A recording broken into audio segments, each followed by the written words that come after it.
ова издание, 16 сојузни држави ја тужат администрацијата на Трамп за вонредната состојба. СДСМ и ДУИ до крајот на неделата ќе кажат дали ќе имаат заеднички кандидат за председателските избори. Берни Сандерс повтор пат ќе се кандидира за председател на САД. Повеќе за другите кандидати за изборите 2020-та во продолжение. Останете со нас, почнуваме веднаш. Поздрав од Вашингтон, ова е ТВ журналот Ньюсфлеш на гласот на Америка на македонски. Јас сум Милена Ѓоргиевска. 16 сојузни држави ја тужат администрацијата на Трамп за декларацијата за воредна состојба, чија цел е да обезбеди пари за изградба на зидот со Мексико. Еве ги вестите. Главните правобранители, предводени од Калифорнија, вчера ги поднесоа тужбите, тврдејќи дека декларацијата е нелегална и противуставна и отим штети на државите и нивните граѓани, поради тоа што предвидува да се земат пари од програмите за превенција од дрога, проекти за војската и од други владини агенции. Тие бараат од судот трајно да изабрани на администрацијата на Трамп да префрли пари од кое било место во владата, за да гради пограничен зид или да гради зид без Конгресот да одобри средства за таа намена. Се зголемува бројот на кандидати кои сакаат да му се спротивстават на председателот на САД Доналд Трамп на изборите во 2020 година.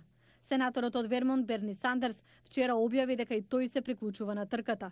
Сандерс се обиде да ја добие номинацијата од Демократската партија на прелиминарните избори во 2016 година, но загуби од поранешната државна секретарка Хилари Клинтон.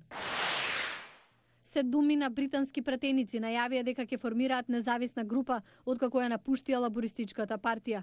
Истакнаа дека тоа го прават поради несогласување со начинот на кој раководството му пристапува на прашањето за Брекзит, како и поради обвинувања за антисемитизам во редовите на партијата. СДСМ се уште бара кандидат за председател. Одлуката дали ќе се излезе со заеднички кандидат кој ќе го поддржи владеачкото мнозинство се очекува да се донесе до крајот на неделата. Владимир Мирчевски за тоа што е најново. Власта е во потрага по председателски кандидат прифатлив за сите партии што ја сочинуваат коалицијата. Премиерот и лидер на СДСМ денеска се сретна со првите луѓе на албанските партии Алтернатива и ДПА. Состаноците следат по вчерашната средба со Али Ахмети, од која излегува пораки дека е можно да се изнајде заеднички кандидат за кој би застанало владеачкото мнозинство.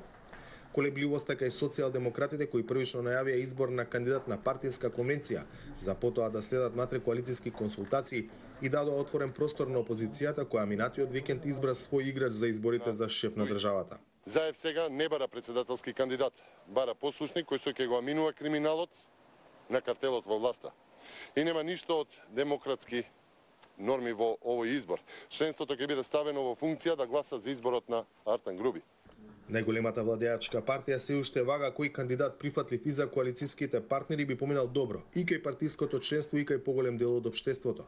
За сега најголеми шанси им се даваат на националниот координатор за НАТО Стево Пендаровски и шефот на дипломатијата Димитров. Одлуки се очекуваат во наредните денови. Во меѓувреме СДСМ и врати на ВМРО ДПМН со критики за незиниот кандидат Гордана Силјановска, пратени од председиштето на опозицијата. Дека ништо не се променило во партијата на Никола Гроевски, во овој скапоцен дворец позади мене, потврдуваат ставовите на Гордана Силјановска, кандидатката на Христијан Мицковски за председател на државата. Христијан Мицковски зборува преку Гордана Силјановска. Паралелно со калкулациите во владеачката коалиција и веќе утврдениот кандидат на опозицијата, Филип Петровски, екс-функционерот на ВМРО ДПМН, денеска најави дека од сабота ќе почне да собира 10.000 потписи за неговата кандидатура поддржана од Македонија блокира за предстојните председателски избори. За гласот на Америка, од Скопје, Владимир Мирчевски. А за председателската трка во САД, Берни Сандерс повторно се кандидираше за председател, а досега 9 демократи најавија дека ќе учествуваат на изборите во 2020 година. Меѓу нив се и сенаторките Еми Клобучар од Минесота и Елизабет Ворен од Масачусетс. Джим Мелоун со деталите. I stand before you to announce my candidacy for President of the United States.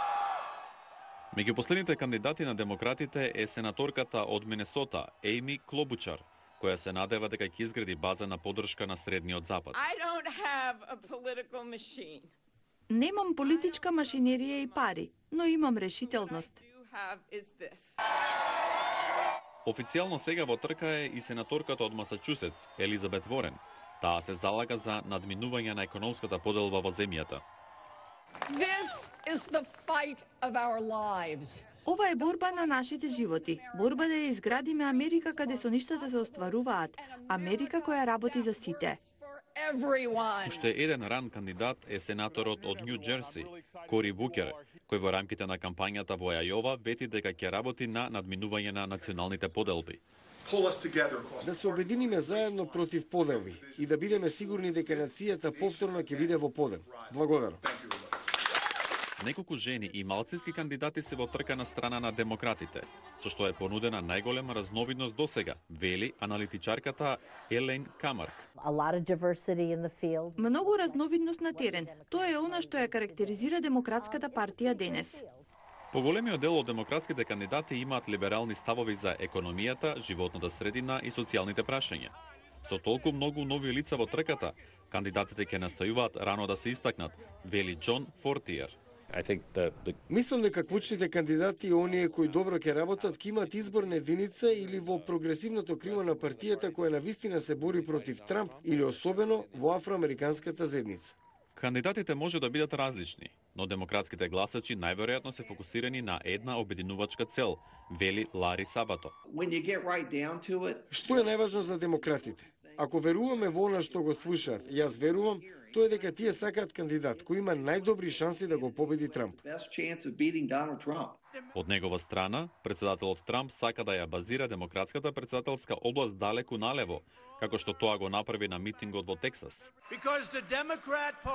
Демократската партија никогаш не била повеќе надвор од главните текови. Тие стануваат партија на социјализам, отворени граници, криминал. Наскоро се очекува повеќе демократи да се приклучат на трката, така што на списокот може да бидат поранешниот потпредседател Џо Бајден, кандидатот од 2016 година, сенаторот Берни Сандерс и поранешниот конгресмен од Тексас Бето Орурк. А надвор од политиката, нов вид флексибилни соларни келии нудат ефтин и лесен начин за искористување на сончевата енергија. Стив Барагона има повеќе. Соларната енергија е иднината на чистата енергија, но сепак постојат ограничувања каде може да се користат крутите соларни панели. Нов вид флексибилни соларни келии изработени од минералот наречен перовиск може да се користи речиси насекаде, вели физичарката Олга Малинкиевич. Можеме да ги користиме келиите од перовскит на фасадите на зградите, покривите на автомобилите, на електронски уреди и на едра од бродовите. Можностите за примена се неограничени. Малинкиевич вели дека перовскитот нуди многу предности. Предноста е што е лесен и флексибилен, лесно се печати и ефтине. Секој може да го примени на секоја површина. Everyone can use it. Таа разви начин на печатење на панели од перовскит како инџет принтер. Ја основаше компанијата СО за нивно производство. Компанијата Сканска ги тестира панелите во незиното седиште во Варшава, каде Адам Тарговски е менаџер за одржлив развој. Овие панели работат и кога не се изложени на сончева светлина, па може да се користат на сите фасади. Панел со големина од 1 метар квадратен произведува доволна енергија за еден компјутер во канцеларија и за осветлувањето. Низ истражувањето можностите уште повеќе се зголемуваат, вели научниот директор на компанијата Конрад Војчевовски. На други технологии им требаа децении за да ги освојат пазарите.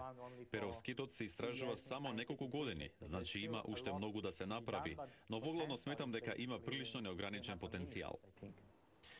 И додека се уште се тестира издржливоста на материјалот, неколку компании очекуваат панелите од перовскит да ги има на пазарот веќе од годинава. Благодарам што не гледавте, јас сум Милена Ѓоргиевска. Ве поздравувам до утре.